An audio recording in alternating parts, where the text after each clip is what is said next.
before we dive into this incredible journey, imagine this: what if everything you believed about strength, about survival, about the limits of compassion was completely wrong? What if the most advanced civilizations in the galaxy had given up on something so fundamental that they'd forgotten it ever existed? In the cold vacuum of space, where mercy is a luxury no species can afford, where evolution has carved away every trace of unnecessary kindness, something impossible is about to happen.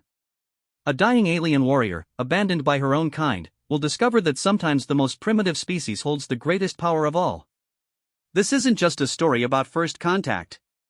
This is about what happens when an unstoppable force meets an immovable heart. This is about why humans don't just survive in this universe, they change everything they touch. Get ready to witness why across the galaxy, there are three words that strike fear into the hearts of the mighty and hope into the hearts of the broken. Then, a human appeared. The universe is about to learn that sometimes, the most dangerous thing you can do is show kindness to a human. Because they'll move heaven and earth to return the favor. Now, let our story begin. The first thing Zara noticed wasn't the pain shooting through her 3 broken ribs or the purple blood seeping from the gash across her forehead. It was the sound. The wet, persistent buzzing of Coranian flesh flies as they discovered the wounds along her left arm. She tried to swat them away, but her hand barely lifted off the rocky ground before collapsing back down. The effort sent another wave of agony through her chest. Definitely 3 ribs, maybe 4. The fall from her fighter had been harder than she'd calculated, but calculation had become difficult when half her ship's navigation system was melting and the other half was on fire.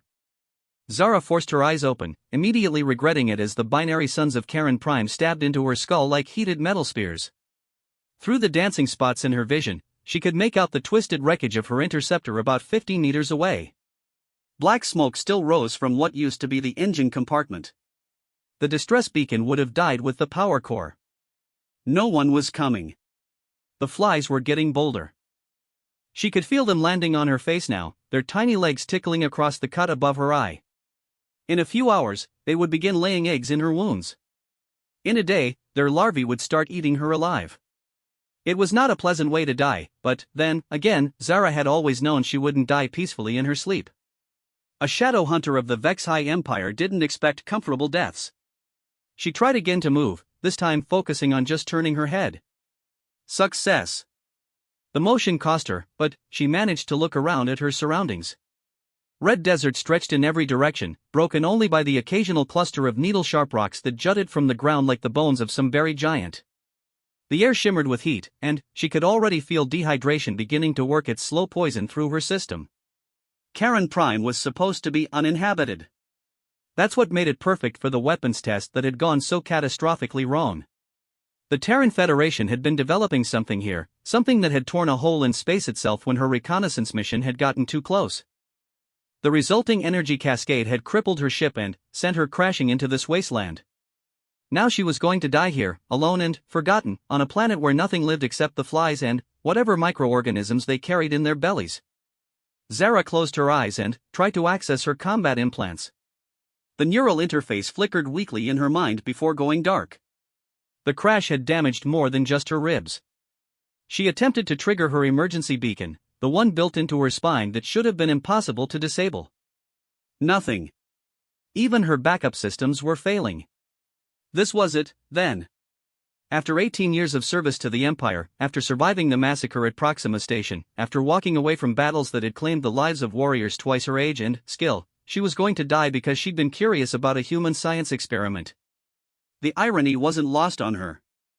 She'd spent the last 5 years fighting humans across a dozen star systems. They were primitives, barely 2 centuries out from their home planet, wielding technology that should have made them easy prey for the combined might of the galaxy's older races. But humans had a disturbing tendency to win battles they should have lost and survive situations that should have killed them. The Vexi High Command had initially dismissed them as a minor annoyance. That was before the Battle of Titan's Gate, where a single human destroyer had somehow managed to disable 3 Vexi dreadnoughts using nothing but clever positioning and what their captain had called aggressive improvisation. It was before the siege of Kepler Station, where human marines had held their position for 6 days against overwhelming odds, buying time for civilian evacuations even as their ammunition ran out and their defenses crumbled around them.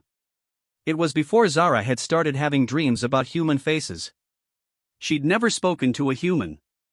Never seen one up close, except through the targeting scope of her rifle or the tactical display of her fighter. They were the enemy, pure and simple. But, in her dreams, they didn't look like monsters.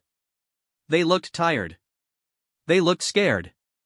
They looked like people who were fighting for something they believed in, even when that fight was hopeless. The flies were getting more aggressive. She could hear them buzzing louder, calling to their friends about the fresh meat they'd discovered. Soon there would be dozens of them, then hundreds. She wondered if she would still be conscious when they began their work in earnest. Zara had always prided herself on facing death without fear. It was part of the Shadow Hunter creed, drilled into her from childhood. Death was simply the final mission, and, like all missions, it should be completed with honor and efficiency. But, lying here in the dirt with insects crawling over her wounds, she found that philosophy harder to maintain than she'd expected. She was afraid.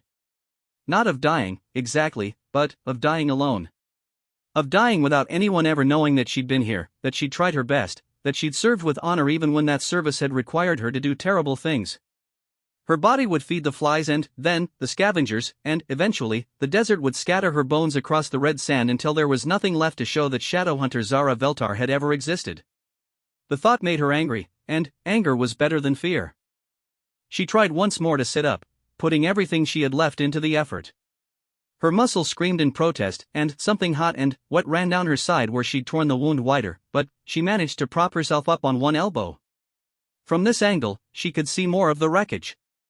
Her weapons locker had been torn open in the crash, and her sidearm lay about 10 meters away, half buried under a piece of twisted metal. If she could reach it, she could at least choose the manner of her death. Better a quick end than slow consumption by the flies. The distance might as well have been 10 kilometers. In her current condition, crawling 10 meters would probably kill her from the effort alone. But, it was better than lying here waiting for the insects to do their work. Zara began to crawl. Every movement was agony. The broken ribs ground against each other with each breath, and the gash in her side reopened completely, leaving a trail of purple blood in the sand behind her. But, she kept moving, one painful meter at a time. The flies followed her progress with interest, some of them landing on her back where she couldn't reach them. 3 meters. 5. The weapon seemed both closer and impossibly far away. Her vision was starting to blur around the edges, and she could feel her strength leaving her like water from a cracked vessel. But she kept crawling. 8 meters. The metal shard covering her pistol was larger than she'd thought, easily half the weight of her entire body. She'd never be able to move it, not in her condition. But she had to try. 9 meters. She could make out the grip of the weapon now, tantalizingly close. Just a little farther. 10 meters. She reached out with her good arm and touched the edge of the metal shard. It was hot from the sun, hot enough to burn her palm, but she didn't care. She began trying to work it loose, using her fingertips to dig into the sand beneath it. The effort exhausted what little strength she had left. She collapsed next to the debris, her cheek pressed against the burning sand, and closed her eyes. So close. She'd been so close. The flies had found her again. She could feel them settling on her neck, her arms, her face. Bold now, confident that their prey was no longer a threat. She tried to swat them away one last time, but her arm wouldn't obey her. This was it. This was how a shadow hunter died. Not in glorious battle, not defending the empire against its enemies, but slowly and, alone, eaten alive by insects on a planet that didn't even appear on most star charts. She began to laugh, a weak, bitter sound that turned into a cough that brought up blood. The cosmic joke of it all was too perfect. The great shadow hunter Zara Veltar, terror of the spaceways, undone by a few dozen flies. The laughter died in her throat as she heard something impossible, the sound of footsteps approaching across the sand. At first, she thought it was a hallucination brought on by blood loss and dehydration. But, the footsteps continued, getting closer, accompanied by what sounded like a voice. A soft voice, speaking words in a language she didn't recognize. Zara forced her eyes open and looked up. A figure stood silhouetted against the burning suns, too far away for her to make out details. But, the shape was wrong for any species she knew. Too tall to be Vexi, too broad to be Coranian, too solid to be one of the energy-based races from the Outer Rim. As her vision cleared slightly, she began to make out more details. Bipedal. wearing some kind of environmental suit that looked crude but functional. Tools hanging from a belt around its waist. And, most disturbing of all, it was approaching her without any visible weapons drawn. The figure knelt beside her, and she found herself looking up into a face unlike any she'd ever seen. The features were blunt and expressive, with small eyes that seemed to hold an impossible amount of intelligence and compassion. Soft skin instead of the chitinous plating or scale hide she was used to. Hair that looked like it would be soft to the touch. A human. She was looking at a human. The human said something in that same soft language, its voice carrying a tone of concern that seemed genuine. It reached toward her, and every instinct screamed at Zara to fight, to resist, to die as a warrior should. But she couldn't move, couldn't even speak. She could only lie there and wait for whatever the human planned to do to her. Gentle fingers touched her forehead, carefully avoiding the cut above her eye. The human said something else, and then it began to move its hands over her body, checking her injuries with a thoroughness that spoke of medical training. When it reached the worst of her wounds, it made a sound that might have been sympathy. The human stood and walked back toward something Zara couldn't see, returning a moment later with what looked like a medical kit. It knelt beside her again and began cleaning her wounds with a solution that stung but seemed to drive the flies away. As it worked, the human kept talking to her in that soft, incomprehensible language, its tone reassuring and calm. Zara tried to understand what was happening. She was the enemy. Her people had killed thousands of humans in this war. She wore the uniform of the Vex High Empire, bore the insignia of the Shadowhunters. This human should have recognized her for what she was and either killed her or left her to die. Instead, it was gently cleaning the dirt from her wounds and applying some kind of healing gel that immediately began to reduce the pain. It gave her water from its own supply, supporting her head so she could drink without choking. When she managed to swallow, the human made another of those pleased sounds and gave her more. After what felt like hours but was probably only minutes, the human sat back and looked at her with those strange, expressive eyes. It said something that sounded almost like a question, and when she didn't respond, it tried something else. Then, incredibly, it attempted what sounded like broken Vexi. "You are okay?" The words were poorly pronounced and barely recognizable, but they were definitely her language. The human had been trying to communicate with her in her own tongue. Zara stared up at this impossible creature that had appeared out of nowhere to save her life, and, for the first time in years, she didn't know what to do. Every training scenario, every tactical manual, every piece of wisdom the Shadowhunters had drilled into her was useless here. No one had ever prepared her for an enemy who would risk their own safety to help her. The human seemed to interpret her silence as distress and began checking her injuries again, its movements careful and precise. As it worked, Zara found herself studying its face. There was no hatred there, no anger or disgust. Just concentration and what looked remarkably like concern for her well-being. She'd spent 5 years learning to kill humans, and now one of them was saving her life. The universe, Zara decided, had a very twisted sense of humor. Dr. Sarah Chen had been expecting to find wreckage when the seismic sensors detected the crash. What she hadn't been expecting was to find someone still alive in it. The alien lying in the sand before her was unlike anything in the xenobiology textbooks she'd studied back on Earth. Humanoid, but clearly adapted for a different gravity and atmosphere. The bone structure was denser, more robust, and the muscle definition suggested incredible physical strength even in its current weakened state. Purple blood meant a different circulatory system, probably copper-based rather than iron. The skin had a faint iridescent quality that would have been beautiful under different circumstances. More concerning was the uniform. Sarah had seen enough military broadcasts to recognize Vexi insignia when she saw it. The triple star pattern on the alien's shoulder marked her as something important, probably an officer. The stylized blade beneath it suggested special forces of some kind. Sarah was providing medical aid to an enemy soldier. She should have been afraid. Should have called for backup, or at minimum reported the crash to her superiors at the research station. Instead, she found herself applying antibiotic gel to the alien's wounds and offering water from her own canteen. The creature was clearly female, though the subtle differences in anatomy suggested a species that might have more than 2 biological sexes. Her face, while alien, carried expressions that Sarah could read easily enough. Pain, confusion, and something that might have been fear. but also a keen intelligence that missed nothing, cataloging every detail of Sarah's appearance and behavior. When Sarah tried to communicate in broken Vexi, the alien's eyes widened in what was unmistakably surprise. Good surprise or bad surprise, Sarah couldn't tell. The xenolinguistics course she'd taken as an elective hadn't exactly prepared her for field medicine with wounded enemy soldiers. "You are okay?" Sarah repeated, hoping she'd gotten the pronunciation right. The alien just stared at her with those large, dark eyes that seemed to hold depths Sarah couldn't fathom. The silence stretched between them until Sarah began to worry she'd somehow given offense. Then, the alien made a sound that might have been an attempt at human speech. The words were distorted by an unfamiliar vocal structure, but Sarah caught enough to understand. "Why, help me?" The question was fair. Sarah wished she had a simple answer. The truth was complicated.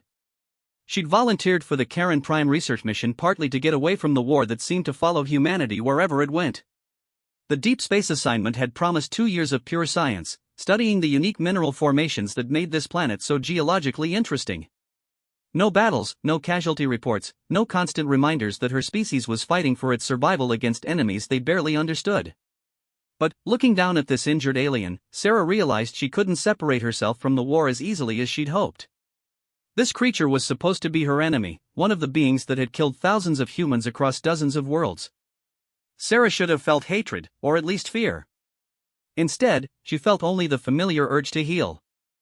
"Because you're hurt," Sarah said simply, not sure if the alien would understand the English but hoping the tone would convey her meaning.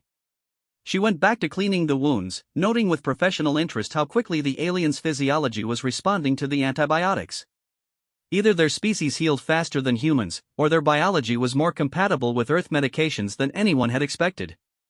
The cuts were already beginning to close, and the swelling around the alien's ribs was noticeably reduced.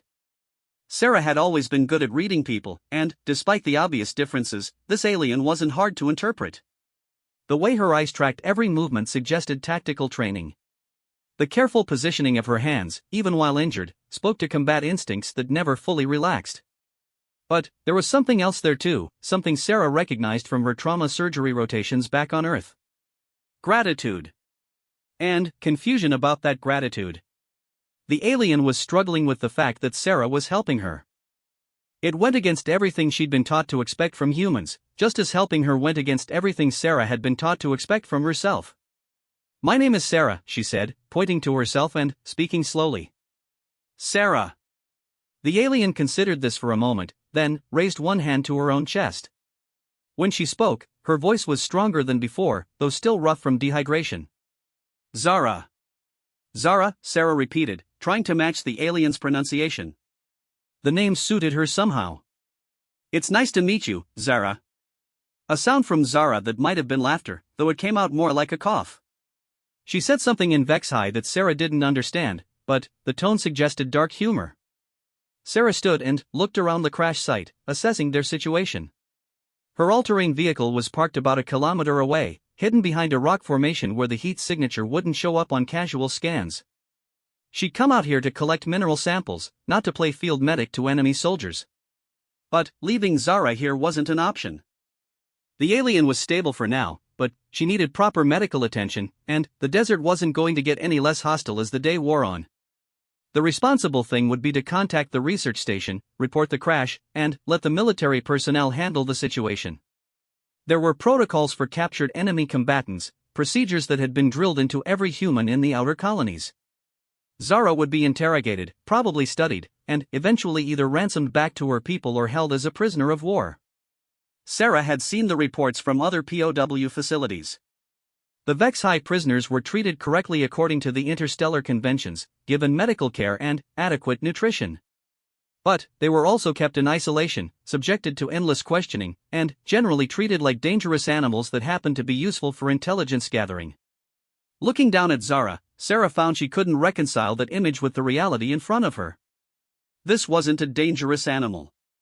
This was a person who'd been hurt and afraid, who'd responded to kindness with the same cautious gratitude any human might show. "Can you travel?" Sarah asked, accompanying the words with gestures. "Move?" Zara seemed to understand. She struggled to sit up, moving carefully but managing to support herself upright. The effort clearly cost her, but she stayed vertical and gave Sarah what might have been an nod. Sarah helped her to her feet, surprised by how much the alien weighed despite her relatively slender build. Dense bones and heavy muscle, as she'd suspected. Zara's legs shook with the effort of standing, but she remained upright, one hand braced against Sarah's shoulder for support. Together, they began the slow journey towards Sarah's vehicle. Zara moved with obvious pain but didn't complain, keeping pace as best she could. Sarah found herself adjusting her stride to accommodate the alien's injured gait, the same way she might help any patient. It took them nearly an hour to reach the rover. By the time they arrived, both of them were exhausted, and Sarah was beginning to have serious doubts about what she was doing. Helping an injured person was one thing. Actively concealing an enemy soldier was something else entirely. But, when she looked at Zara, leaning heavily against the rover's side and trying not to show how much pain she was in, Sarah knew she couldn't turn her over to the military authorities. Not yet. I'm going to take you somewhere safe, Sarah said, helping Zara into the passenger seat. Somewhere you can heal. Zara studied her face for a long moment, then spoke in careful English. Why you trust me? It was a good question. Sarah didn't have a good answer. I don't know, she admitted. Maybe because you haven't tried to kill me yet. Another of those sounds that might have been laughter from Zara. I cannot kill anything now.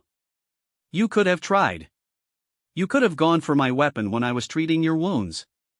Sarah secured the restraints and checked Zara's position to make sure she was comfortable. But you didn't. The rover's medical scanner beeped softly as it analyzed Zara's condition. Internal bleeding, but not severe. 3 cracked ribs, as Sarah had suspected.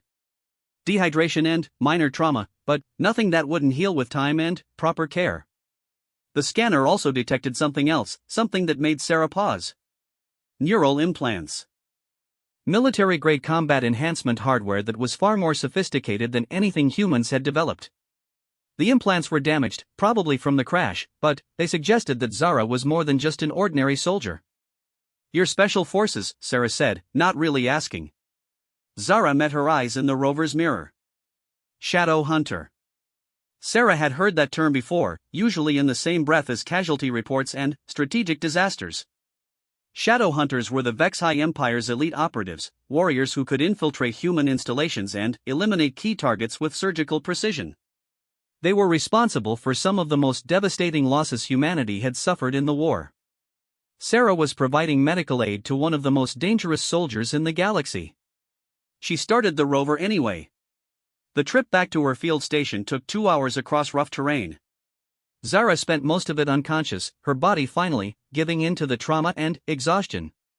Sarah found herself glancing at her passenger frequently, still not quite believing the situation she'd gotten herself into. The field station was a small prefabricated structure designed for solo researchers, with basic living quarters and a well-equipped medical bay. Sarah had chosen the assignment partly because it offered complete isolation, no colleagues to distract her from her work. Now that isolation was both a blessing and a curse. No one would ask questions about her unexpected guest, but no one would be able to help if things went wrong. Sarah carried Zara to the medical bay, surprised again by the alien's weight. The medical equipment here was more sophisticated than her field kit, designed to handle any emergencies that might arise during a solo mission. It should be more than adequate for treating Zara's injuries. As she worked, Sarah found herself thinking about the alien's question. Why was she helping? The easy answer was that she was a doctor, and doctors helped people regardless of species or politics. But the truth was more complicated than that. Sarah had joined the Colonial Medical Service because she wanted to make a difference, to use her skills to help humanity expand safely into the galaxy. But the war had changed everything. Instead of treating explorers and researchers, she'd spent her residency patching up soldiers and trying to save civilians caught in the crossfire. She'd seen what this conflict was doing to both sides, the way it was turning ordinary people into killers and victims. Looking at Zara's unconscious form, Sarah saw something she hadn't expected, another victim of the same war that had claimed so many human lives. This alien soldier might be her enemy, but she was also someone's daughter, someone who'd probably joined the military for reasons that made sense to her at the time. Sarah began setting up in 4-line, adjusting the medication for Zara's non-human physiology. The biomonitors showed steady improvement in all of the alien's vital signs. With proper care, she would make a full recovery. What happened after that was the question Sarah couldn't answer. She could turn Zara over to the authorities, follow protocol and let the military handle things from here. It would be the safe choice, the responsible choice. But it would also mean condemning this person to months or years of imprisonment and interrogation, all for the crime of surviving a crash. Or she could help Zara recover and, then, what? Let her go? Try to get her back to her own people somehow? The logistics alone were staggering, and the risk to Sarah's career and freedom would be enormous. Sarah looked down at her patient and realized that somewhere in the last few hours, she'd stopped thinking of Zara as an alien enemy soldier and started thinking of her as simply a person who needed help. It was a dangerous shift in perspective. It was also, Sarah suspected, the most human thing she'd ever done. She adjusted Zara's fore and settled in to monitor her condition.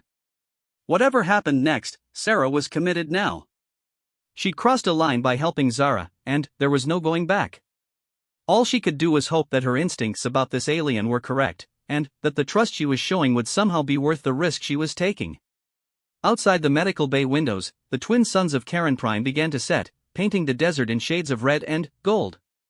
In a few hours, it would be dark, and Sarah would have to make some very difficult decisions about what to do next. But, for now, it was enough that Zara was breathing steadily and her vital signs were stable. It was enough that Sarah had chosen compassion over caution, healing over hatred. It was enough that in a galaxy torn apart by war, two people from opposite sides had found a moment of peace in a medical bay on a desert planet where nothing was supposed to live. Sarah settled into a chair beside Zara's bed and began planning for a future she couldn't predict, hoping that kindness would be enough to bridge the gap between their species. It had to be enough. Because despite everything that should have driven them apart, Sarah found herself caring about what happened to this alien warrior. And that, she realized, might be the most dangerous thing of all. Zara woke to the smell of something she couldn't identify. Not unpleasant, but distinctly alien. Her combat instincts engaged before her eyes opened, cataloging every sound and sensation. Soft humming from nearby machinery. The whisper of climate control systems. The faint scent of medical antiseptics mixed with something organic that might have been food. She was lying on something far more comfortable than the desert sand, in a room with artificial lighting that was gentle on her eyes. When she tried to move, she found that while her ribs still ached, the sharp agony was gone. Someone had treated her injuries properly. The human. Sarah. Memory flooded back in a rush. The crash, the flies, the impossible moment when an enemy soldier had knelt beside her and begun cleaning her wounds. Zara opened her eyes carefully, expecting to find herself in a prison cell or interrogation chamber. Instead, she was in what looked like a medical facility. Clean white walls, sophisticated monitoring equipment, and a window that showed the red desert of Karen Prime stretching toward the horizon. She was connected to several devices that were quietly tracking her vital signs, but the restraints she expected were nowhere to be seen. "You're awake." Zara turned toward the voice and found Sarah sitting in a chair beside the bed, reading something on a small electronic device. The human looked tired, as if she'd been here for hours. "How long?" Zara asked, surprised at how clear her voice sounded. The dehydration was gone, and the burning sensation in her throat had vanished completely. "About 18 hours, Sarah replied, setting aside her device. "Your body needed time to process the medications. Non-human physiology is always a bit of a guessing game, but you responded well." Zara studied the human's face, still trying to understand what was happening. Sarah looked exactly like the intelligence reports had described humans, smaller than most galactic species, with soft features that seemed to express emotion easily. But the reports had made them sound primitive, almost savage. This one was clearly intelligent and sophisticated, with the confident bearing of someone accustomed to solving complex problems. "Why am I not in chains?" Zara asked. Sarah's expression shifted to something that might have been sadness. "Should you be?" The question caught Zara off guard. In the Vexhigh military, the answer would have been obvious. Enemy combatants were secured until they could be properly processed. It was standard procedure, logical and efficient. "I am Shadow Hunter," Zara said, watching Sarah's face for a reaction. I have killed your people. Have you? Another unexpected question. Zara considered how to answer. In her years of service, she'd completed dozens of missions against human targets. Military installations, supply convoys, command posts. But, now that she thought about it, most of her work had been reconnaissance and sabotage. She'd killed humans in battle, certainly, but it had never been her primary objective. Yes, she said finally. In combat. Sarah nodded slowly. I've killed people too, in a way. I'm a doctor. Sometimes we can't save everyone who comes to us.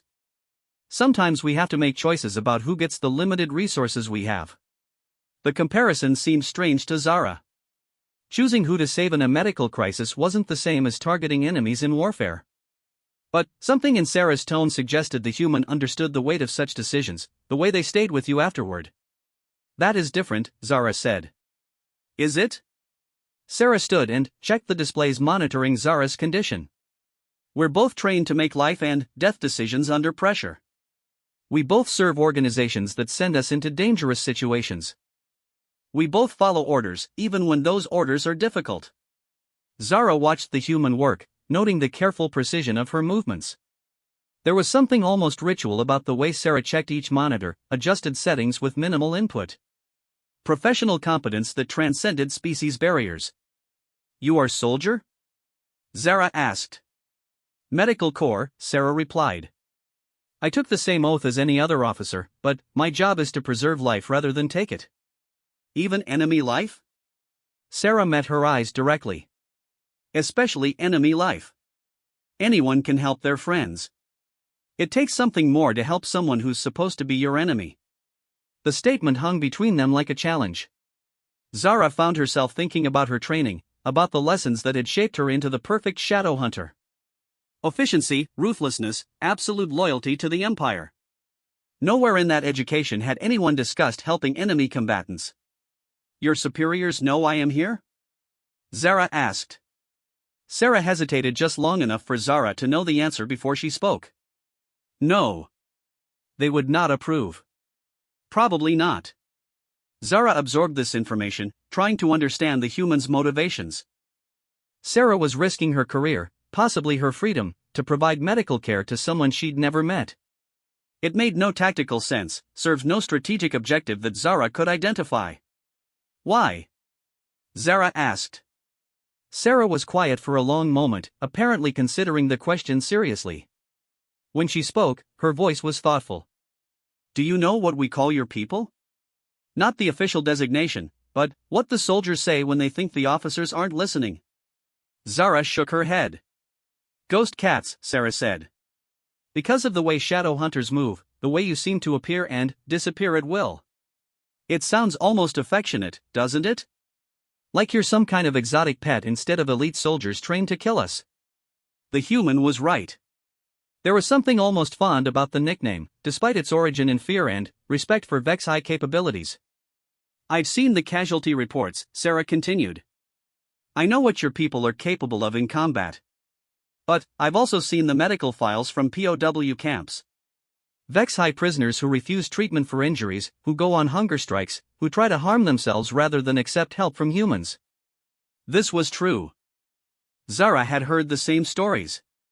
Vexi warriors who viewed capture as the ultimate dishonor, who preferred death to imprisonment by primitives. Yet here you are, Sarah said, accepting 4 fluids and antibiotics from one of those same primitives. You haven't tried to escape or attack me, even though you're probably strong enough to overpower me even in your current condition. Why? Zara didn't have a good answer. Her training said she should have attempted escape the moment she regained consciousness. If that wasn't possible, she should have tried to gather intelligence about human capabilities. At minimum, she should have maintained the cold professionalism that befitted a shadow hunter. Instead, she found herself genuinely curious about this human who'd saved her life. You confuse me, Zara admitted. Sarah smiled, an expression that transformed her entire face. You confuse me too. Intelligence reports make Vexi sound like emotionless killing machines. But you're clearly capable of gratitude, fear, curiosity. You respond to kindness the same way any human would. Perhaps your reports are incomplete. Perhaps they are. Sarah moved to the window and looked out at the desert. Tell me about your people, Zara. What's your homeworld like? The question was clearly meant to be conversational rather than interrogational, but Zara found herself hesitating. Discussing Vexi culture with an enemy was technically treason, even if the information wasn't militarily sensitive. But Sarah had saved her life. That created obligations that transcended normal protocols. Veltar Prime is beautiful, Zara said carefully. 3 moons, violet skies. The cities are built into canyon walls, following the natural rock formations. We believe in harmony with the environment, taking only what we need. It sounds peaceful. It was. Before the war. Sarah turned back to her. What changed? Zara considered how much to reveal. The truth was that she didn't fully understand how the conflict had started.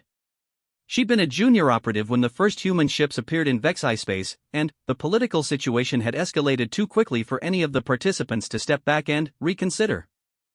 Fear, she said finally. Your people expand very quickly. New colonies, new mining operations, new research stations. To the High Council, it looked like preparation for invasion. Was it? I do not know. I am soldier, not politician. Sarah returned to her chair, her expression thoughtful. The funny thing is, I don't think anyone knows anymore. The war has been going on for so long that the original causes don't matter. Now we fight because we've always been fighting, because stopping would mean admitting that all the lives lost so far were for nothing. The observation struck Zara as uncomfortably accurate.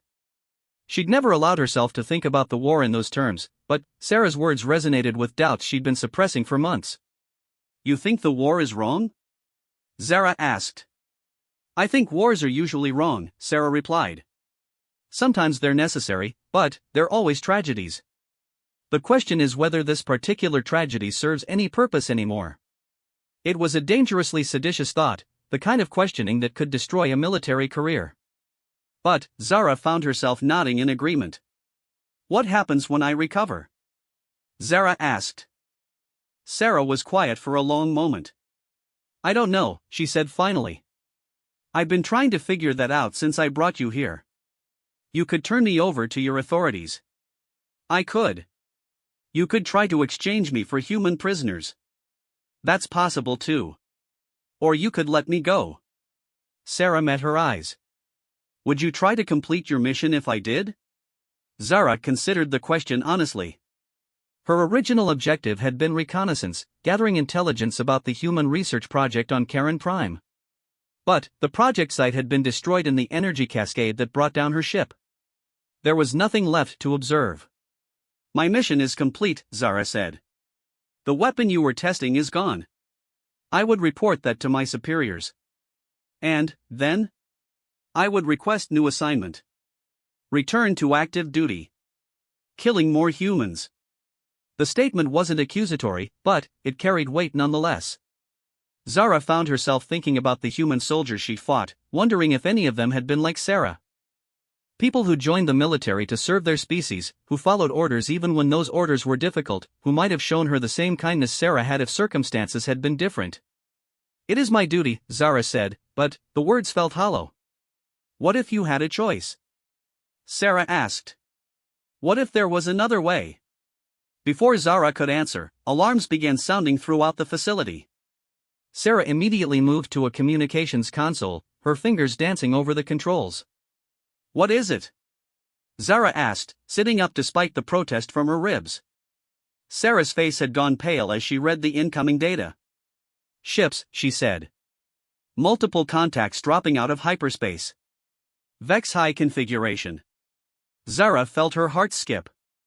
Her people had found her, probably tracking the emergency beacon that should have activated when her ship went down. But, if they were coming in force, it meant they expected resistance. How many? She asked. 6 vessels. Looks like a search and rescue formation with military escort. Sarah turned to her with an expression Zara couldn't quite read. They're here for you. The moment of peace was over. In minutes, Zara would be rescued by her own people, and Sarah would be captured or killed. The brief understanding they'd built would be swept away by the larger forces that drove the war between their species. Unless they made a different choice. Sarah, Zara said urgently. Hide. When they find me, I will tell them I was unconscious until now. That I saw no humans. They'll scan the facility. They'll know someone treated your injuries. Then, tell them you found me already healed.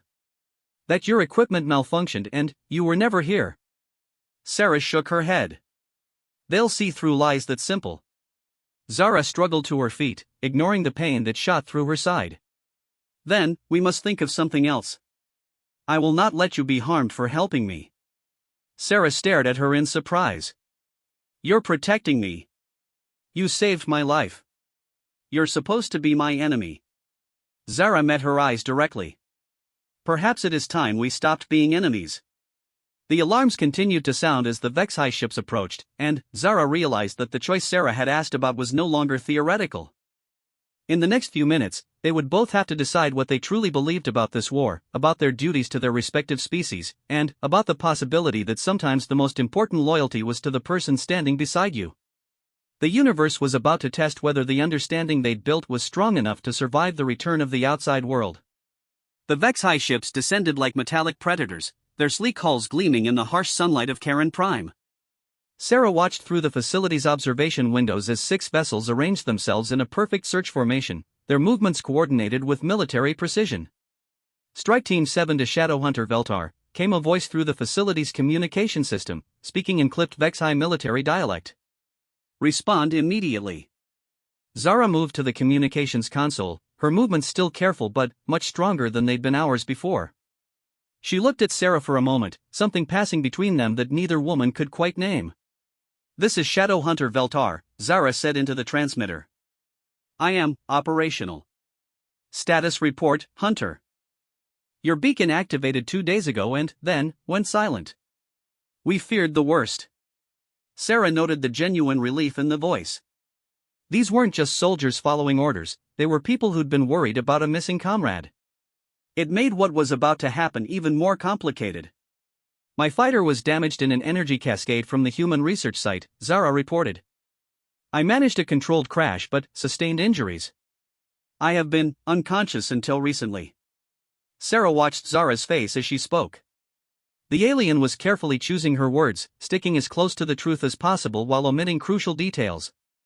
Professional deception, but deception nonetheless. Understood. We're detecting a structure near your position. Human construction. Confirmed. Research facility. Appears abandoned. Sarah bit her lip. The lie was getting more elaborate, and soon the Vexai would be close enough to scan the facility directly. When they did, they'd detect human life signs immediately. We're coming down to extract you, the voice continued. Prepare for immediate departure. Acknowledged. Zara closed the communication link and turned to Sarah. You have perhaps 10 minutes before they land. And then, what? They'll scan this place from orbit if they haven't already. Even if I run into the desert, they'll track me down. Not necessarily. Zara moved to the facility's computer system, her fingers surprisingly adept at navigating the human interface. Your medical equipment uses quantum resonance fields, correct? For cellular regeneration? Yes, but I don't see how that helps. The same frequency that promotes healing can interfere with Vexai bioscanners. If you activate the regeneration field at maximum intensity and stay within its range, their sensors will register only electromagnetic noise. Sarah stared at her. You're giving me classified military intelligence. I am giving a friend advice on how to survive. The word friend hung between them like a bridge spanning an impossible gulf. Sarah had never expected to consider a Vexai warrior a friend, just as Zara had probably never expected to protect a human doctor from her own people. That field will cook any organic tissue in the room within minutes, Sarah said. It's only safe for brief therapeutic exposure. Then, you will have to be brief, Zara replied. Wait until my team enters the facility, then activate the field. They will assume the interference is from damaged human equipment and not investigate further. It was a desperate plan with a dozen ways to fail, but it was better than anything Sarah had been able to think of. She began configuring the medical equipment, setting up a field intensity that would create maximum sensor interference while hopefully not killing her instantly. "What about you?" Sarah asked. "What will you tell them when they ask for a detailed report?" Zara was quiet for a moment, and, when she spoke, her voice carried a weight Sarah hadn't heard before. "I will tell them what they need to know. That the human research site is destroyed, that their weapon failed catastrophically, that there is no immediate threat to Vexi territory. And, if they want to investigate the facility, I will recommend against it. I am senior operative, my assessment carries authority." Sarah finished her preparations and looked at Zara directly. "This isn't just about hiding me, is it? You're protecting something bigger. Perhaps I am protecting the possibility that this war does not have to continue forever." The words were carefully chosen, but Sarah heard the deeper meaning. Zara was making a choice that went far beyond simple gratitude for medical treatment. She was choosing to believe that enemies could become something else, something better. "I need to ask you something," Sarah said. "When your people leave, when you go back to your ship and return to duty, what happens to us? To this understanding we've found?" Zara met her eyes, and, for a moment, the mask of professional competence slipped, revealing something vulnerable underneath. "I do not know. I have never been in this situation before." "Neither have I." The sound of approaching aircraft interrupted their conversation. Through the windows, Sarah could see two Vexi dropships settling onto the desert sand, their engines kicking up clouds of red dust. Armed figures in environmental suits were already disembarking, moving with the fluid grace of elite soldiers. "They're here," Sarah said unnecessarily. Zara moved toward the door, then stopped and looked back. "Sarah Chen," she said formally. "I am in your debt." "No," Sarah replied. "We're even. You would have done the same for me." "Would I have?"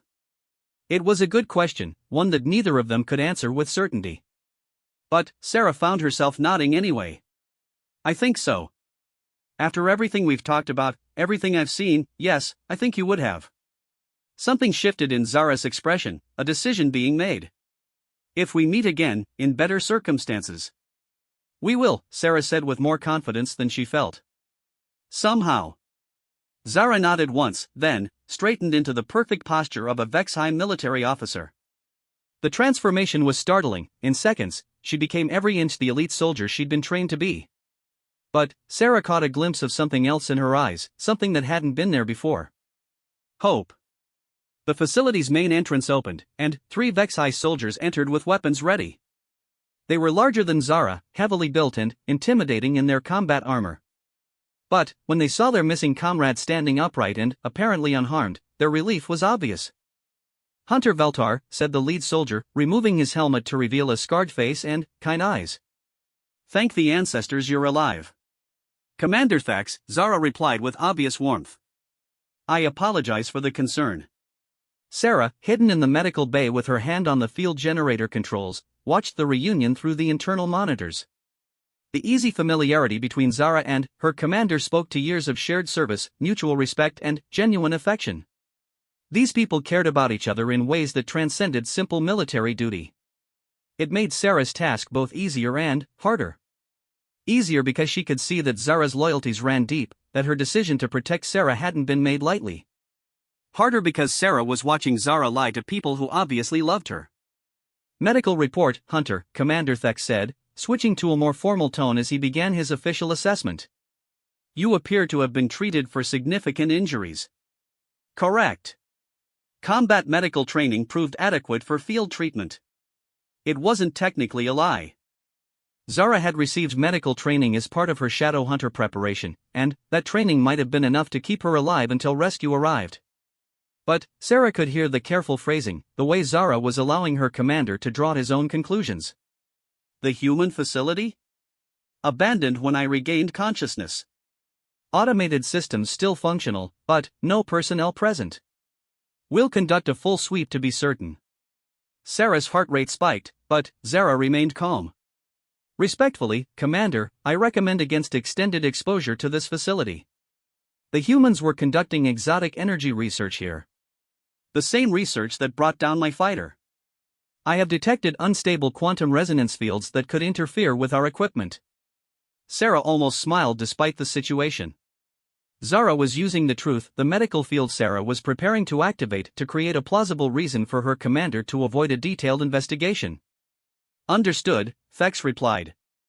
We'll collect you and withdraw to a safe distance before conducting remote scans. An excellent precaution. Sarah watched as the HFY team began their quick sweep of the facility's common areas.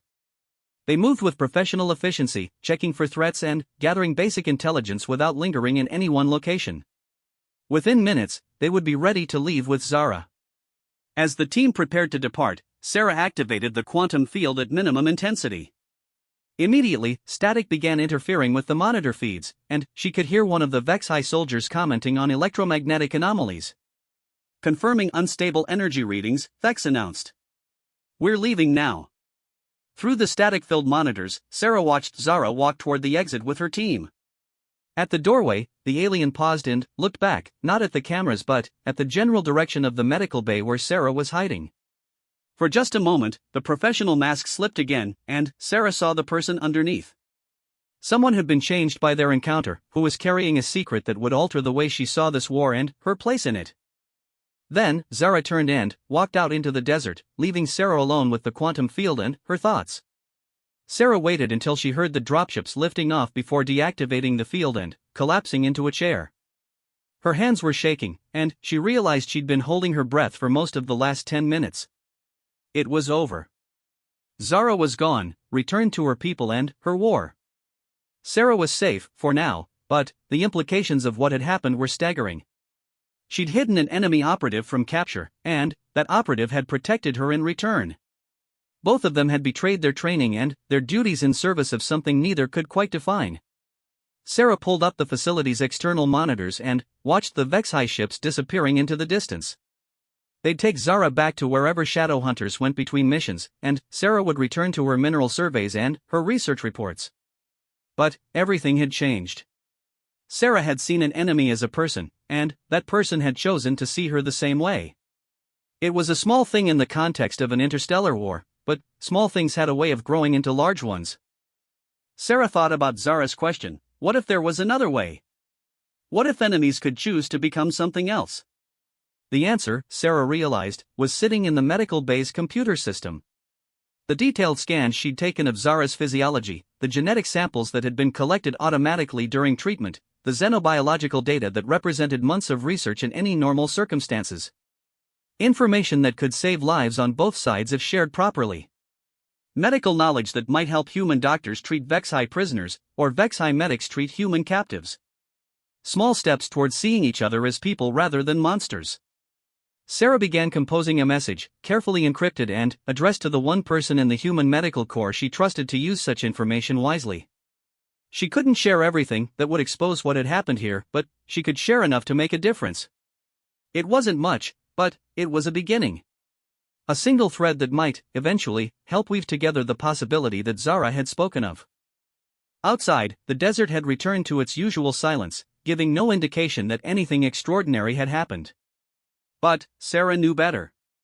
In the space between heartbeats, in the choice between fear and compassion, something had shifted in the universe. Two people from different species had found a way to see past the barriers that divided them. It might not end the war, but it proved that ending it was possible. And sometimes, Sarah reflected as she finished her report, that was enough to change everything. Miles above the planet, aboard the HFY cruiser Silent Blade, Zara stood in her debriefing room and stared out at the stars. Her report was complete, her mission officially classified as successful. The human research project was destroyed, the threat to HFY territory neutralized. But, in her personal logs, accessible only to herself, Zara had written something very different. A record of 18 hours that had changed everything she thought she knew about humans, about enemies, about the possibility of peace. She didn't know when she might see Sarah Chin again, or even if such a meeting would be possible. But she knew it would happen, somehow. Because some bonds, once formed, couldn't be broken by war or distance or duty. The universe was vast and full of wonders, but the greatest wonder Zara had discovered was this: enemies could choose to become friends, and friends could choose to change the galaxy. It was a dangerous thought for a shadow hunter to carry. It was also, Zara suspected, the most important thought she'd ever had. 3 months after Karen Prime, Sarah Chen stood in the observation deck of the medical research vessel Asclepius, watching a Vexhai hospital ship approach through the void of space. The sight should have terrified her. Instead, she felt something she'd never expected: hope. The neutral zone meeting had been arranged through channels so secret that Sarah wasn't entirely sure they existed. A message within a message within a medical supply request, coordinates hidden in star chart corrections, and, finally, a simple invitation that had changed everything: the patient would like to see the doctor. Sarah had known immediately who the patient was, just as she'd known the risks involved in accepting the invitation. Unauthorized contact with enemy forces was treason by any definition. But the encrypted data packet that accompanied the message had convinced her to take that risk. Detailed medical files on 17 human prisoners of war, complete with treatment protocols and recovery prognosis. Information that had already saved 3 lives in the POW exchanges that followed. Information that could only have come from someone with access to the highest levels of Vexhai military medicine. Someone who had learned to see human prisoners as patients rather than enemies. The docking process was surreal. 2 vessels from warring species, meeting in the empty space between star systems, their crews working together with professional courtesy that belied the conflict raging across the galaxy. Sarah watched Vexhai and human technicians coordinate the connection protocols, speaking in the universal language of engineering competence. When the airlocks finally opened, Sarah found herself face to face with Zara for the first time since that desperate morning in the desert. The alien looked different. Still unmistakably a shadow hunter, still carrying herself with that fluid grace that spoke to years of combat training. But something in her eyes had changed. There was a weight there that Sarah recognized from her own mirror, the look of someone carrying secrets that could reshape the galaxy. "Dr. Chen," Zara said formally, her English much improved since their last meeting.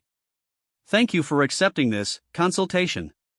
"Hunter Veltar," Sarah replied, matching the formal tone despite the warmth she felt. "I understand you have patients who require specialized treatment." It was all carefully choreographed, documented reasoning for a meeting that both women knew had nothing to do with medical emergencies.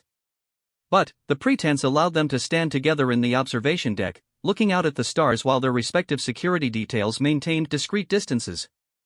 "How have you been?" Sarah asked quietly, once they were alone. Zara was silent for a long moment. "Different," she said finally. "You?" "Different too." Sarah studied her friend's profile, noting the stress lines that hadn't been there before. "This hasn't been easy for either of us." "No. But it has been necessary." Sarah understood. The information exchange they'd begun had grown into something larger, a careful dance of shared medical knowledge that was saving lives on both sides. Nothing dramatic enough to end the war, but significant enough to change how both species viewed their enemies. "The files you sent saved Commander Richards," Sarah said. "He would have died from his injuries if we hadn't known about Vexhai neural toxin interactions. And Dr. Chen's protocols for treating human prisoners prevented 3 deaths in our custody," Zara replied. Small victories. Small victories add up. They stood in comfortable silence, 2 people who had found an unlikely friendship in the midst of an impossible war. Around them, the business of the meeting continued. Medical supplies changed hands, prisoner exchange protocols were updated, and data was carefully shared between species that were supposed to be trying to exterminate each other. "I have been thinking," Zara said eventually, "about that question you asked me. About what we would do if we had a choice. And I think we are making a choice. Every day, in small ways. When we choose to see patients instead of enemies. When we choose to share information that saves lives rather than hoarding it for advantage. When we choose to meet like this instead of shooting at each other across a battlefield." Sarah nodded. "But it's not enough, is it? The war continues. People keep dying. But fewer than before. And those who survive are beginning to ask questions." It was true. Sarah had seen the reports, the growing number of incidents where soldiers from both sides had shown unexpected mercy to their enemies. Vexhai pilots providing location data for human escape pods. Human medics treating wounded Vexhai during prisoner exchanges. Small acts of humanity that were beginning to add up to something larger. "Commander Thex knows," Zara said suddenly. Sarah felt her heart skip. Zara's commanding officer had been present during her rescue on Karen Prime. If he suspected what had really happened. What does he know? Not everything. But, enough. He has noticed changes in my behavior, questions I have been asking about the purpose of our missions. Last week, he asked me directly if something had happened during my time on the desert planet. What did you tell him? Zara smiled, an expression that transformed her entire face. I told him that sometimes the most important lessons come from unexpected sources. And? He said he had been thinking the same thing. That perhaps it was time for experienced officers to consider what kind of galaxy we want to leave for the next generation. Sarah stared at her friend in amazement. He's sympathetic to what we're doing? More than sympathetic. He has been quietly sharing medical protocols with other commanders, men and women he trusts to use such information wisely. The network is growing, Sarah. Slowly, carefully, but it is growing. It was more progress than Sarah had dared to hope for. She'd thought their efforts would remain small and secret, two individuals trying to build a bridge across an ocean of hostility. But, if senior officers on both sides were beginning to question the war, what happens next? Sarah asked. I do not know. But, I have received word that other meetings like this one are being arranged. Scientists, medical personnel, engineers. People who understand that some problems require cooperation rather than conflict. Sarah felt a surge of something that might have been optimism. How many others? Difficult to say. Such activities must remain discreet. But, I believe we are not alone in thinking that this war has continued long enough. A chime from the ship's communication system interrupted their conversation. Their time together was ending, the careful window of opportunity closing as both vessels prepared to return to their respective fleets. Will we see each other again? Sarah asked. Zara considered the question seriously. I believe so. Perhaps not soon, perhaps not safely. But, yes. This, friendship, has become too important to abandon. She reached into her medical kit and withdrew a small device that Sarah recognized as a HFY data crystal. Emergency medical protocols, Zara said formally. For treating HFY physiology under extreme conditions. Sarah accepted the crystal, knowing that it contained far more than medical information. Communication frequencies, safe meeting coordinates, contact protocols for the growing network of people who believed peace might be possible. In return, Sarah handed over her own data storage device. Advanced human surgical techniques, she said. Particularly useful for treating combat trauma. They both knew the exchange was being recorded by their respective security teams. Both knew that the official justification would satisfy their superiors. But, they also knew that they were handing each other the tools to continue building something that might eventually make such deceptions unnecessary. Dr. Chen, Zara said as the airlock preparations began. When this war ends, and I believe it will end, I would like to see your homeworld. I have heard that Earth has remarkable medical facilities. And, I would like to see Veltar Prime, Sarah replied.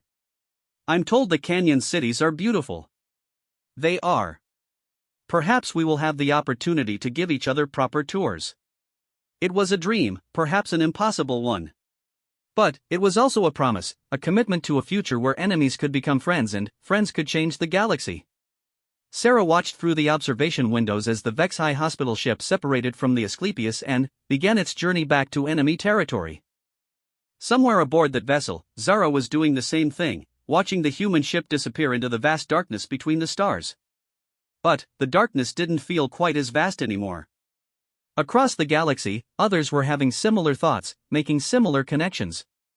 A shadow hunter and a human doctor had planted a seed in the desert of Karen Prime, and that seed was beginning to grow. The war would continue for now. People would still die, battles would still be fought, and politicians on both sides would still speak of total victory as the only acceptable outcome. But, in the quiet spaces between the gunfire, in the medical bays and research laboratories and secret meetings in the void, something else was growing. Understanding. Compassion. The radical idea that enemies could choose to become something better. Sarah returned to her quarters and began composing her report on the medical exchange. Most of it was routine documentation, the kind of bureaucratic detail that kept the war machine functioning. But, buried in the technical specifications and patient protocols was something else, a record of hope, carefully disguised but undeniably real. Across the galaxy, Zara was doing the same thing, filing her own report that spoke of successful intelligence gathering and improved enemy medical knowledge. But she too was embedding something more in her official documentation, planting seeds of possibility in the minds of those who read between the lines. They were not alone. In a dozen star systems, on 100 worlds, other people were beginning to ask the same questions that had brought them together.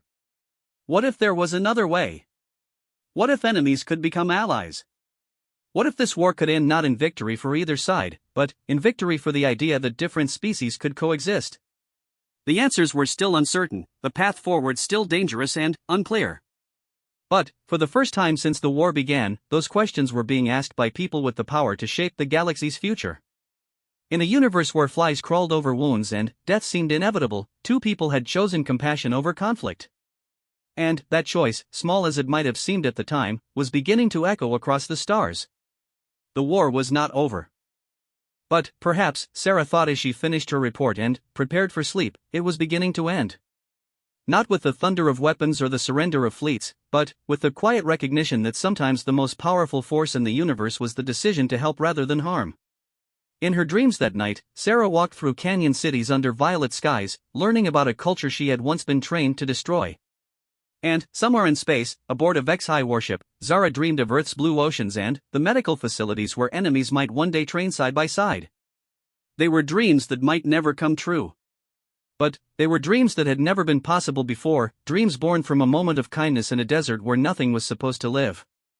And, sometimes, dreams were the first step toward changing reality. The flies might still crawl over wounds, but now there were hands willing to heal those wounds, voices willing to speak against the darkness, and hearts brave enough to believe that even in the vast cold of space, warmth was possible. Humanity had done what it always did, it had found a way to hope, and it had shared that hope with anyone willing to receive it. Even with their enemies. Especially with their enemies. Because that, more than any weapon or strategy or technological advancement, was what made humans truly dangerous to a galaxy that had forgotten how to be kind.